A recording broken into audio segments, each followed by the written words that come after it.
Hey Baddies, we want to take a quick minute to shout out our amazing sponsor, Eli Lilly, for supporting our mission here on Baddie to Baddie. Because of their generosity, we can keep these important conversations about breast cancer awareness, education, and advocacy going strong for our community of women of color. We send our sincere thanks to our partners at Eli Lilly for standing with us. Calling all permanent makeup artists. Discover how you can join our mission to empower breast cancer survivors of color with specialized permanent makeup services. It's more than makeup, it's a movement. Connect with us and find out how you can contribute to this empowering cause by visiting baddiebeautycollective.com. In return, you will receive free breast health education, permanent makeup trainings, and much more. The Baddie Beauty Collective is brought to you by For the Breast of Us, Artistry by Zuri, and PM Yukon. If you're a breast cancer survivor looking to boost your confidence and add a bit of swag to your new normal, this is your invitation to explore free and discounted permanent makeup services by artists trained in the specifics and nuances of skin for women of color. From eyebrows to 3D areola and scar transformation, join us and let your journey of empowerment begin. Check out the Baddie Beauty Collective, brought to you by For the Breast of Us, Artistry by Zuri, and PM Yukon by visiting baddiebeautycollective.com. Welcome to Baddie to Baddie, a monthly podcast by For the Breast of Us, the first breast cancer community for all women of color, where we share real-life experiences, information, and education to help you live your best life after a breast cancer diagnosis.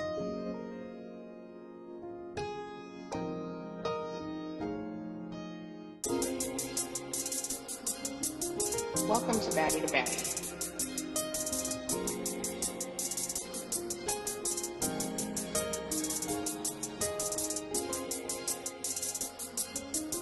Welcome to Baddie to Baddie.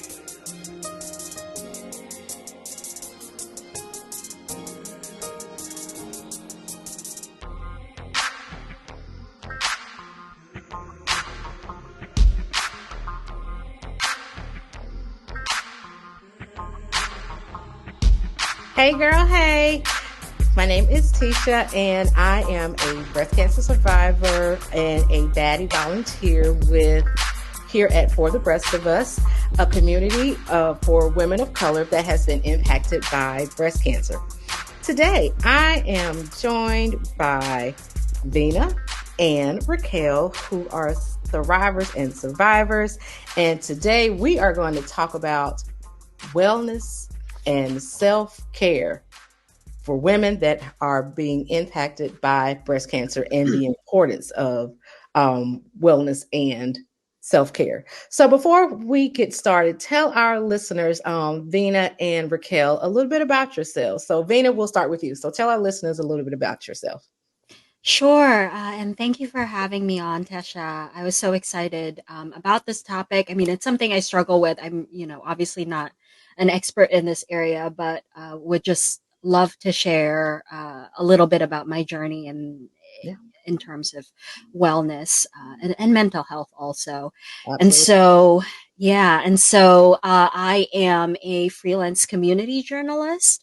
And I also am a poetry editor for an Asian American literary magazine.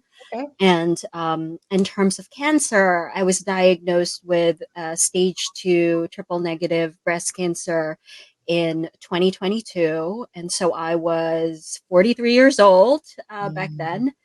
And it was detected during a routine mammogram. So I think that would be my first kind of self-care tip, right?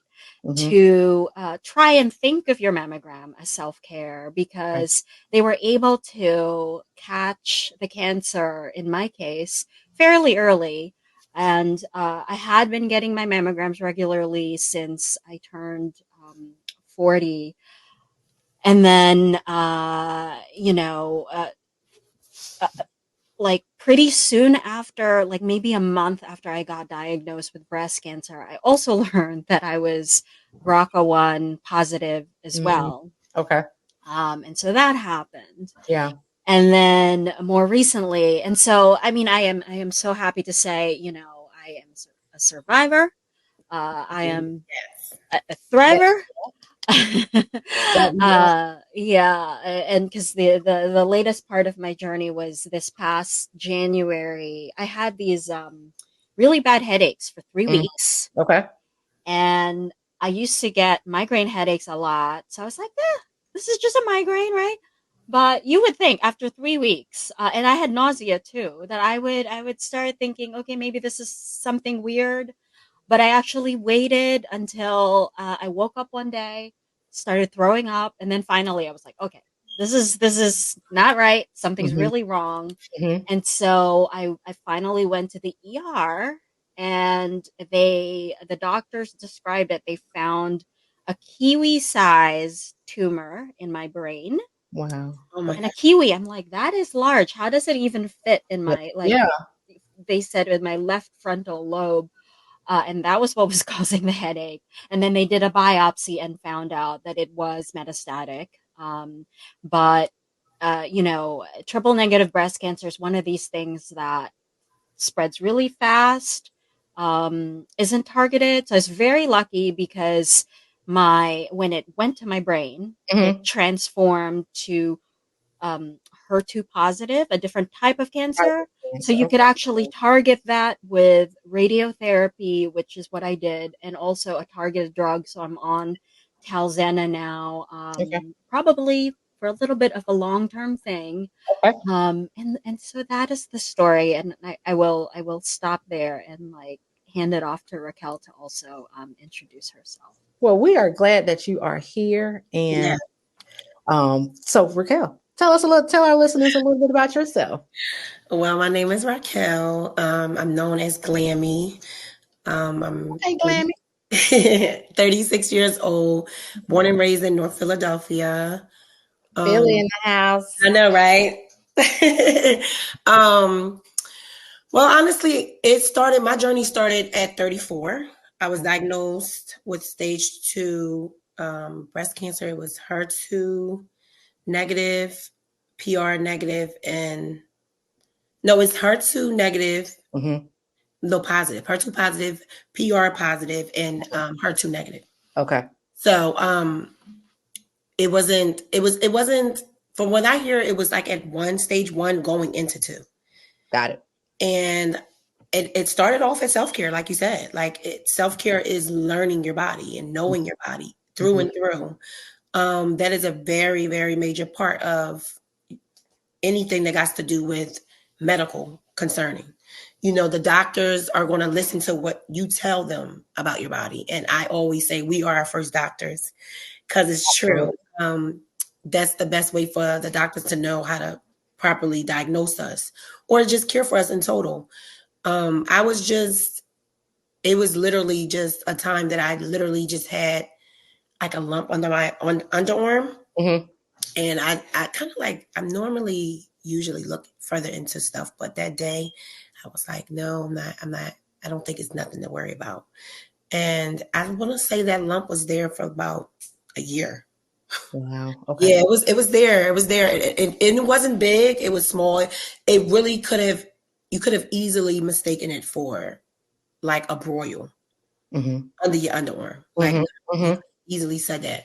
And I literally wasn't worried about it. And after so much time of letting it just go, it started to literally thrive. Yeah. It was causing pain and discomfort. And I'm like, just like you said, Vina, like something's not right. Mm-hmm. Something's not right. And I went further and to look into what it was.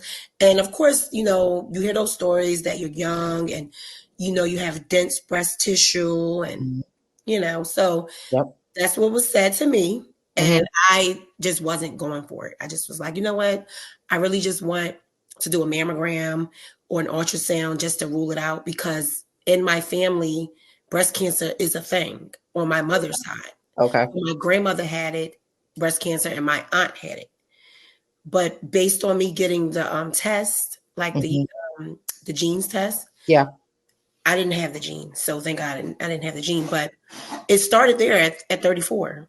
And it was the year of 21. So yeah, May of 21. So this May will be my 1 year cancer anniversary. We celebrating that. Yes, Come on, 1 year. exactly.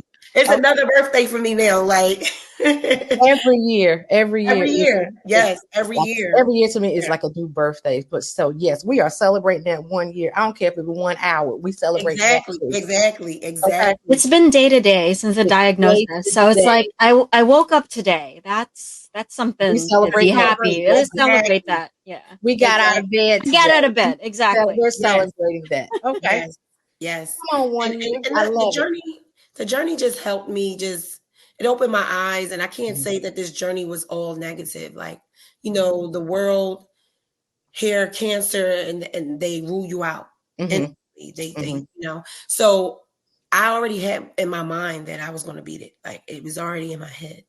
I had it in my heart. I had it in my mind, and Mhm. I just knew that regardless what it was that I was faced with, I knew that I was ready to fight. Like I knew that I had so much ahead of me, Yep. and this was just a part of my, a page out of my book, a life. And Right. it also pushed me more and further into my passion, which is, educating women and uplifting women and being an encouragement, like, or that light at the end of the tunnel of women that may have felt like they Mhm. don't know how to speak up for themselves. I'm Yes. that girl that's like, don't let them tell you anything. Make sure you feel you understand what's going on, and don't stop until you get the answers that you need. So Absolutely. it pushed me Absolutely. more and further in my purpose. And I want to write my own book. So Yes. And you will You write. will. You You will. will. You absolutely I will. love that you said that because as a writer, eh, Mhm.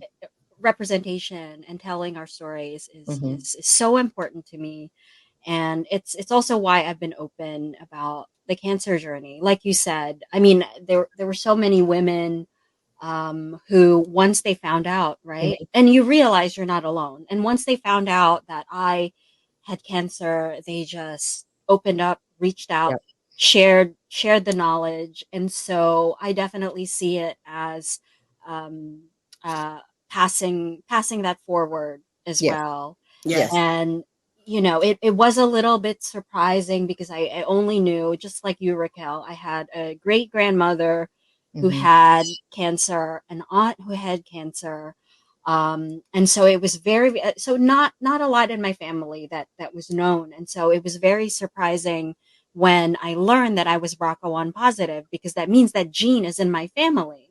correct. Mhm. So I Yes. am just thinking that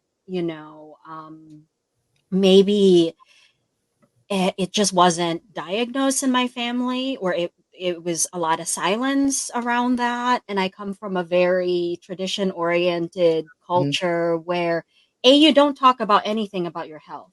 Absolutely. Right. Yes. Yes. Yes. And Yes. you can't even say cancer, because especially amongst my relatives in the Philippines, for instance, that's still a death sentence, Yes. Yes. because Yes. I agree. like no one can afford cancer therapy in the Philippines. Mhm. There's like barely insurance. A lot of people are uninsured, so if you get sick, it's out of pocket.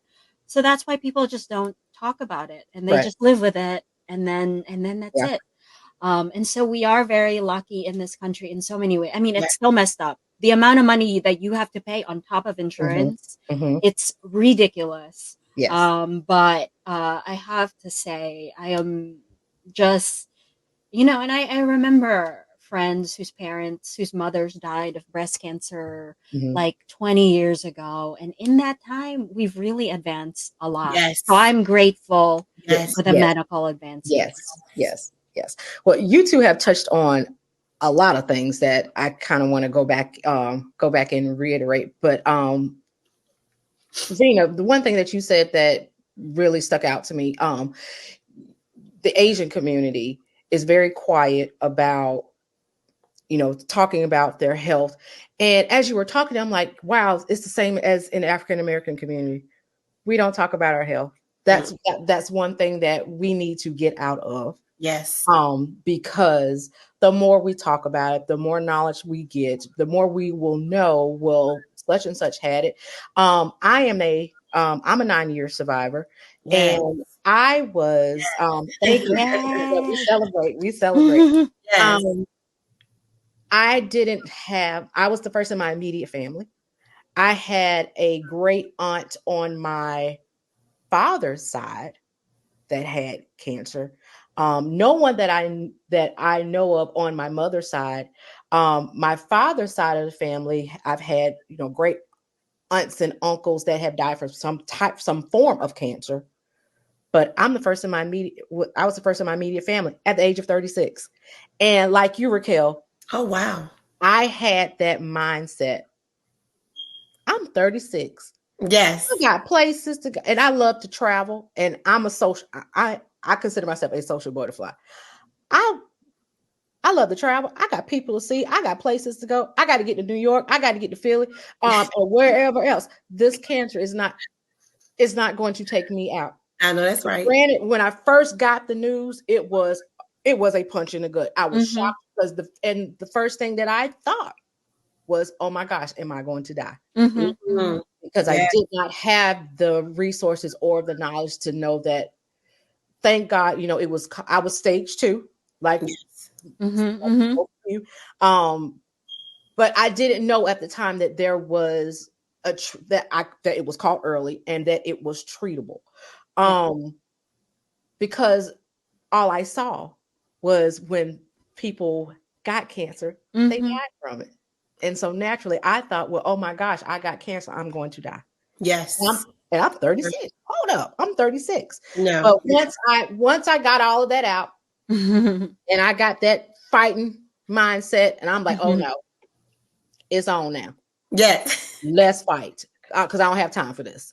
And I tell listeners, that is half your battle. Just having that mindset that you are going to beat it. That's you beat it, because if you let it get to your mind and get to your and just destroy your thing, it's going to destroy you, and you don't want that. And like you, Raquel, it did bring me further into my purpose. I was afforded the opportunity, and I'm so blessed that I was able to.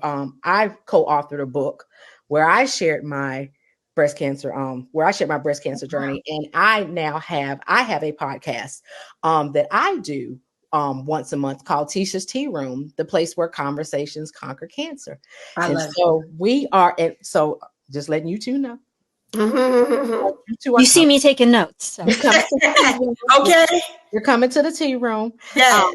And so I have conversations like we're having now with For the Breast of Us, which is another wonderful organization that I am so blessed and honored to be a part of, and that I've partnered with this series.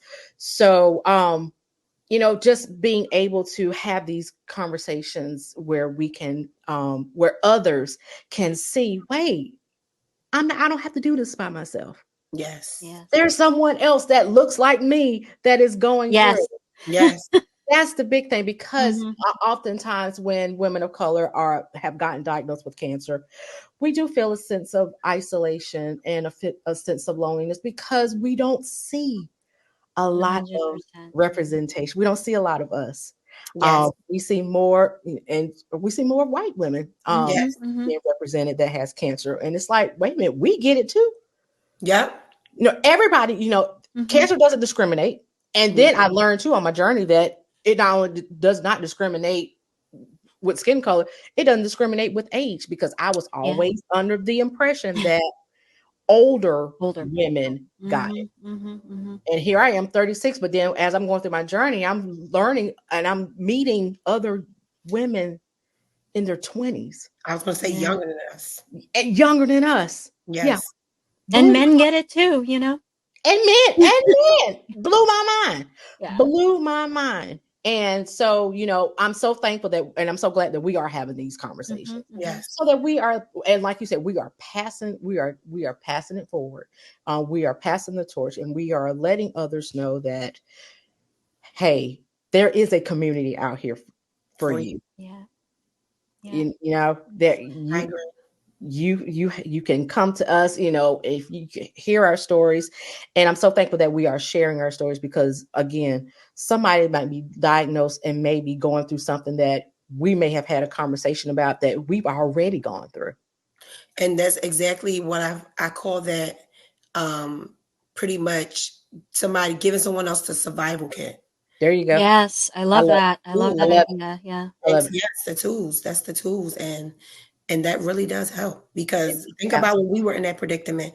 I Mhm. was Googling and researching and all Uh-huh. types of stuff. And Google can be dangerous And good, I when know. you don't know exactly, like, Exactly. It can. yes. So Yeah. it helps to have that podcast, that community Facebook Mhm. group that Yes. of women that are going through what you're going through, and they can Exactly. say, "Oh, well, this is what I did when I was feeling like this to make me feel better," or what I read. I read books a lot. It really helped. I Okay. did Prayer too. And too. I was looking for like BIPOC authored books, and Mm, okay. the best one that I read, even though it was written like decades ago, was still Audre Lorde's The Cancer Diaries. I don't know if you read that one, but she had cancer in the 1970s, I want to say. So very different. Like they had radical mastectomy, all of this stuff. Hmm. Hmm. But just the way she talks about cancer, Hmm. it wasn't, I mean, obviously it's like a personal experience, right? Like it's an Yeah. Yeah, individual experience, but the way that she talked about it was so empowering because she was an activist. And Yeah. so, yeah, and so she said without and this goes back to what you were saying, Tesha, that you're like this very social person, Hmm. and you were devastated when you got the diagnosis. I was the same way because I was like, well, what happens once I start chemo? Then I'm just going to disappear from the world.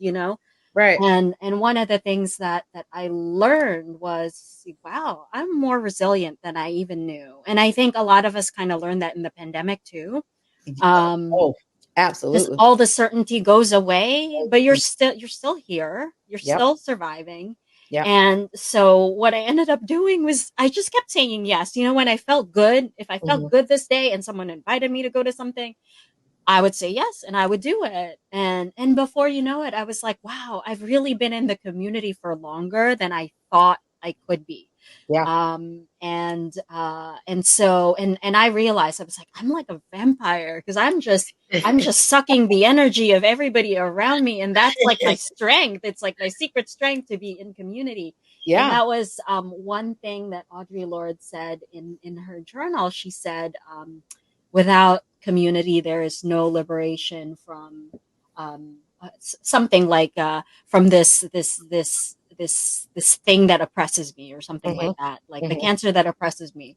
And so I really love that book. If you haven't read it, again, it's like an older book, Okay. but still one of the best ones that I've read, because it wasn't so like self-absorbed, like Yeah. me. It's larger Yeah. than you. Right. And Right. she also said something about turning silence into action. And Hmm. so that's what we're doing here, I think. Being that's the voice, hard. like you said, being the voice for the voiceless, being that voice for those that don't have that voice, advocating for those that can't advocate, Right. educating those that don't have that education, so that we can bridge that gap. That Correct. is, so that is exactly what we're doing. But Raquel, you said something earlier that I kind of want to touch on.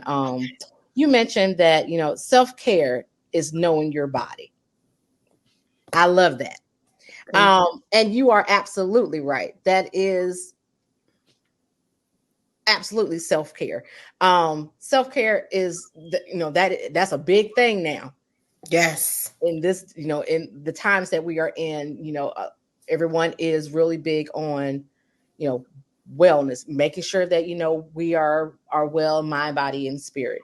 Yeah. And just like you said, knowing your body, knowing if something has changed, or if something doesn't feel right, or something doesn't look right. I found my lump doing Zumba. Um just exercising one afternoon, and I'm getting it in. Because I love the dance. So, yeah, I love the dance. So I'm getting the dance move in, and then all of a sudden, my arm brushes up against my left breast, and I felt it. Oh wow. And Wow. immediately went to the bathroom and looked, and I did notice that one breast was significantly larger than The other. the other breast. And just like you said, knowing that there is a change, but the thing is not sitting on it. Making sure any change. And I tell my listeners, and that on my podcast, and I'm telling listeners that are listening right now, any change, anything that you notice that is not, that you notice that's different, get it checked out. Yes. You never know. So talk to our listeners a little bit about how important is that? I feel like it's really important. I feel like we in a day and era where everything's moving so fast. Everything is so fast. It's like, I call it the microwave era, because it's like nobody wants oven baked no more. They want instant gratification. Instant gratification. Yes. Seriously, like, Yes, so absolutely. yeah, like I just feel like you can easily overlook stuff, and a lot of people are into like self-diagnosing. Oh, I could just take ibuprofen, or I just think I got allergies. There's nothing. Everybody think they can just diagnose themselves with what they think. I don't feel like one of the doctors. I got to sit there all alone. So a lot of people don't like that. And I feel like that is the problem. That instead of them looking at it like, I'm going to take as long as I need for me to know what's going on in my body. Absolutely. So that's self-care. That is self-care right there. Getting rest. Like your body, your cognitive thinking can't operate well when you're under rest, you're unrested, and you're not eating properly, you're not hydrating and or exercising. Those things play a major factor in absolutely self-care. So I just think that those things are the start, and just making sure that it don't have to be nothing all extravagant. Just make sure you carve out that time for you. Absolutely. Your time. Exactly. We mothers, we wives, and we have families that we tend to, and work. It's just we don't have time for ourselves. Absolutely. And Vina, you even said getting early screenings is also is a form of self-care. Absolutely correct.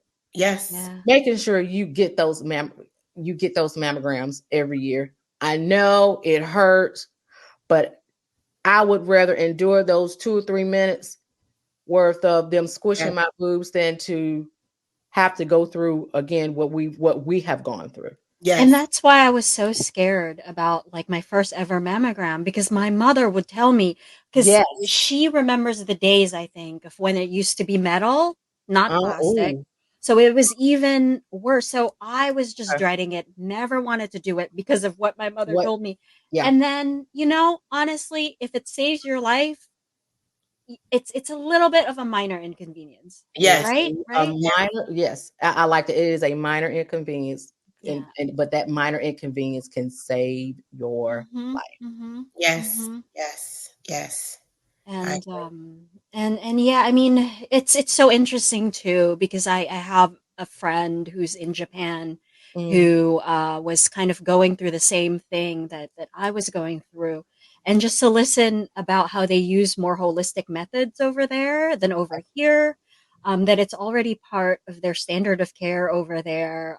Like they tell you, they have nutritionists that tell you eat a lot of mushrooms because like those are actually like anti-cancerous. They never tell you that here. It's all about the drugs. And so that was one thing that I did make sure I asked my doctors. They connected me with a nutritionist. So she would say things like, oh, absolutely. I mean, it's kind of funny that they won't volunteer it because there's no scientific study that proves it or enough of a thing. Yeah. They're like, oh, yes, of course, mushrooms have like anti-carcinogenic properties. And if you can bring that in your diet, that's good. But, don't take the supplements because those might actually work too well to counteract the chemo. So there's like a little bit of science to it, but you again, you have to advocate for yourself. If you're feeling like, yeah. And I also did not want to rely on too many kinds of medications for side effects, right? Like obviously you're going to take your chemo, you're going to listen to your Yeah. doctors, but for things like nausea, I was like, is there natural ways of dealing with this? Obviously I would take it if it was really bad, like the medicine, but I did these like acupuncture bracelets, Yes, ginger everything. I had everything ginger and lemon. Yes. Yep. Yes. yes. Yes. Yep. And so I think there's a balance, and yeah, definitely make use of, because there's your medical team, your oncologist, but they can connect you to things like nutritionists. There was a nutritionist on my team, a social worker too, for the mental health thing. And you know, I had after my surgery, it was wild. The doctors were even surprised because I had an 11-day post-operative delirium. So I was psychotic for 11 days. Wow. I did not expect that. I was Right. expecting all these physical things, but not Yeah, the but mental not the things. mental, but not the mental. Mhm. So when you ladies were, going through your treatments, and there were moments where you just didn't, you just wasn't feeling it. I know I had moments where, I was going through, I was mad, I went through all the emotions. I was sad, I was mad, everything. What were some things that you did that helped you to get through? I know, like I said, I love to dance, so music got me through because I'm old school. I am old school girl to the heart. So listening to old school, listening to old school music, and I love to laugh, so I love comedy, and I love old sitcoms. That is my guilty pleasure. Old sitcoms. And so my best friends got me the DVD collection. My favorite show in the entire world. Anybody who knows me knows that Tesha loves In the Heat of the Night. That is my show. And I rediscovered it during my journey. So my best friends got me I have the DVD collection. You have good friends. Oh, I have the best friends, and I love them so very much. Shout out to my friends Tracy, Renice. I have a whole circle: Tracy, Renice, Mila, Coretta, Wanda. I love you all, and Mila, and I love all of you. But anywho, they made sure that I was upbeat when I could, on those moments when I just wasn't feeling it. Pep talks, not only with my circle of friends, but my coworkers, my sorority sisters. But those were some of the things that helped me. Laughter helped me. Dancing helped. Journaling was a big thing too that I did. That helped me to just get my thoughts down on paper, and just get everything out. Because for me, verbalizing everything, there were moments where I just couldn't find the words. Yes. And that was hard for me. But if I could write it down, I mean, I was writing. Right to your fingers. Yes. Yes. So what were some things that both of you ladies did that helped you, with in those moments and during those times that you were going through your treatments or during your journeys? I would say for me, I definitely was reading others. I don't know the name of the book, but it's a book that says something about cancer, but it's others like stories, their testimonies. It was like, okay, I don't know, like 365 of them. It was like one that I read Wow. every day. Yeah. And I was so like, and these were all survivors. So it's just like, I can beat this. I know I can beat this. And then journaling, like you said, that I just said I'm gonna turn my journals into a book because this was in real time. These are your real raw feelings. And Yeah. it did help put those, like you said, to put your feelings into perspective. And I also I was filming, surprisingly. Okay. I was filming because I don't know, something in my spirit just told me, like, the second I got diagnosed, after I got out the boohoos, the waterworks, I just said, you know what? I don't know what's on the other side, but I'm gonna film everything. I'm gonna just film it. I filmed everything. I feel a documentary coming on. That's what I say. Exactly. I feel a documentary coming on. Yes, exactly. And this is why you are known as Glammy. Exactly. Okay. Well, see, there's more to that where that comes from. So Glammy comes from me being in the industry of makeup for 10 years, 10 plus years. I've been doing weddings and just doing regular prom stuff, just regular everyday makeup for women. Yeah. So I felt like, let me utilize the skills and the gifts that I have. That's beautiful. Absolutely. Women, we go through the phases of our hair loss and exactly our prettiest, and my business is beauty. All of that is beauty, like the hair, the wigs. So I felt like you really never got to see me raw. I know how to draw brows on. I didn't have none. I drew them on every day. So looking at me wise, it didn't look like I was going through the breast cancer baddies. So every time I went into chemo, I wore pink, and they always knew me to have candid conversations. So and she comes in here and she looks cute, and other women were seeing that after breast cancer like in a judgment-free space. Oh wait, is she welcome? Let's get started. So people were asking about me, and people were like, that's how I started to build like a relationship with other women that were going through what I was going through, and like pushing them, like, don't give up, Absolutely. push through that. And it's surprising. Unfortunately, I feel like God used me. He used me to use my gifts to help women feel good about themselves. And you all have a purpose. So that's what I was doing. I was doing TikTok with my mom bought me this scarf that had edges on it. So I would put the scarf on and I would show them, demonstrating how to do your edges and how to do tattoo eyebrows. I bought these tattoo eyebrows and I was applying them step by step on TikTok, showing women that even there was alopecia, how to this eyebrow. So I just, that focus, something that I love, that's like my passion. I felt like it took emphasis off of me having cancer. I was focused on what I love. It was a distraction for you. Yes, it was a positive distraction. It was a positive distraction. I like that. It was a positive distraction. Vina, how about you? No, and I've never been into like, I'm so simple. I don't really use a lot of makeup, but for sure, when I started losing my hair, that was the first time I'm like, what? They make brow pigment? I never heard of it. I do paint, so I was like, okay, I can like, try to paint on the brows with a liner. Yeah. And so that did something to my self-confidence, I think. And then I even did something fun where I had people vote. I said, I want a wacky color hair, a wig. And I made people vote. It was like an ice blue wig, like a turquoise wig, the purple one won. So that was what I bought. So I got people into it too. So yeah, it's not vanity, like there are so many things that, obviously inner self-confidence is important. Right. But yeah, when you lose your hair, and I've always had thick hair, it's devastating. It is devastating. And so, yeah, I feel so much stronger being able to be like, I'm bald and it's beautiful, whatever, Yep.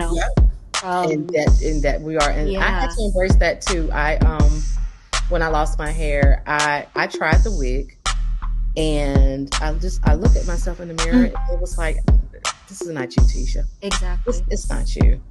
And I took it off, and I never looked back. And I just, at that moment, that's when I just embraced my baldness. And it gave me confidence. And I don't know, it was just something about it, just gave me confidence that. Someone took a tintype of me with my bald head, but you can't see it. So, I wish we could see it, but it gives you it gives you confidence, and it gives you a sense of resilience, and it gives you definitely gives you a sense of strength. And it's like, now I feel like I can do it. I beat cancer. We did this. I had cancer twice. I'm not dead yet, Exactly. I can go through anything now, because look what we have done. My hair grew back curly. It's never been this curly. Mine too. The texture, right, you guys? My texture Yeah, came yeah. back. Yep, totally different. Totally different. But see, to piggyback off of the hair thing, Yeah. I was looking at other people that had cancer and what they were doing, and it was just devastating seeing them clunks of hair coming out, right? Yeah. I literally went to the hair cuttery and told them to cut it off. Cut it Yep. off. Yep. Yeah. I just said, just cut it. I did it right before chemo even started. I was like, I'm not going through that. Mhm. Yeah. I'm not going through that. I'm going to get in front of the 8 ball here. So I just went and buzzed it off. And Yeah. Some people can't handle that. And, and it's part of that, it's part of that mental aspect too, because, it is devastating. I remember, again, when mine started coming out, and I saw it come out one time. Mhm. I completely lost it. yes, And my uncle shaved I was like, shave come it on. off. I'm not dealing with that. I took my boyfriend's But clipper when and went. I can't deal with this. I can't do it. Yes. when it grew back curly and a totally different texture than I was before I had cancer. But all of that, is part of our well-being. Is part of is now who we are.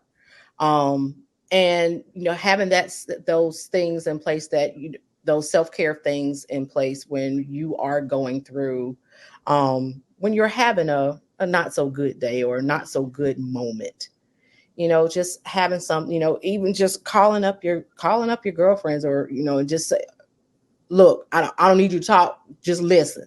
Yes. Let me get this out. All right, I'll talk to you later. Bye. Yes. Or going for a walk, getting some, Mhm. if you can, if you do have the strength, to get up or, exercise, going outside, just taking a walk, or going to the park. Like I said, I love to travel. So I was in Philly.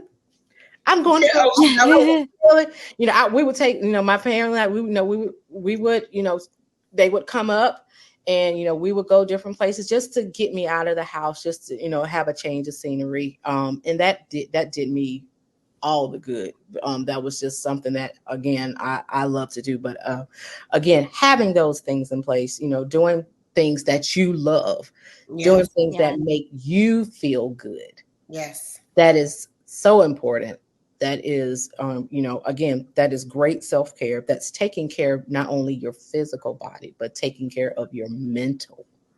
Yes. And, as we are approaching next month, which is, Mental Health Awareness Month, that is a part of, self-care. Being able to making sure that you have a good mind space, because that's half of your battle when you're going through, when you are going through, your breast cancer journey. And, as we are, April is Minority Health Month. So, what a wonderful, topic of conversation that we're having now, of how we, women of color, are what we do to take care of ourselves, and how we stress the importance of wellness and self-care on this Minority Health Month. So, for those that are listening out there, please, there are so many resources out there that can help you to find communities, for the rest of us, which is The Breasties is also a good virtual one. Breasties, virtual as well as in person, meeting up with other survivors and thrivers, so you can have that community. So that's all a part of wellness and self-care. Yes, it is. Because you don't have to go through this alone. You don't. You do not have to go through this alone. So, ladies, I just want to thank you. This was an awesome conversation. For those that are out there listening, I hope you have enjoyed this conversation as much as I have. I want you all to make sure that you listen to this podcast on Apple Podcasts or Spotify or wherever platform that you listen to your podcast on. And I also invite you to subscribe to my YouTube channel at Tesha's Tea Room, and subscribe subscribe to my Instagram page. I got a brain fart. Chemo brain is real. It's real. It is. Oh my gosh. It is real. 9 years in, and I'm still getting it.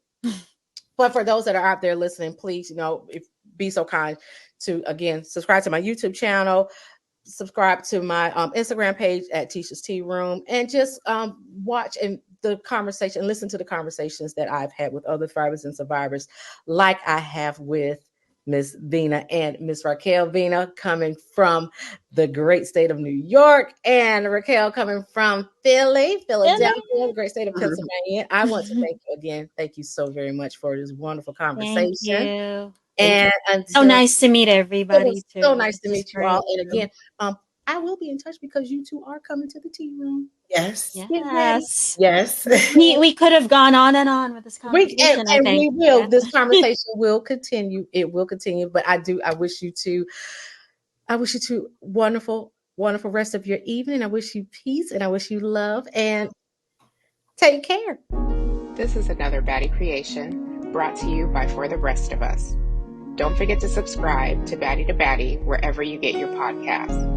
And follow us on Facebook and Instagram at For the Breast of Us, on Twitter at The Breast of Us, and check us out online at breastofus.com. Thanks for listening.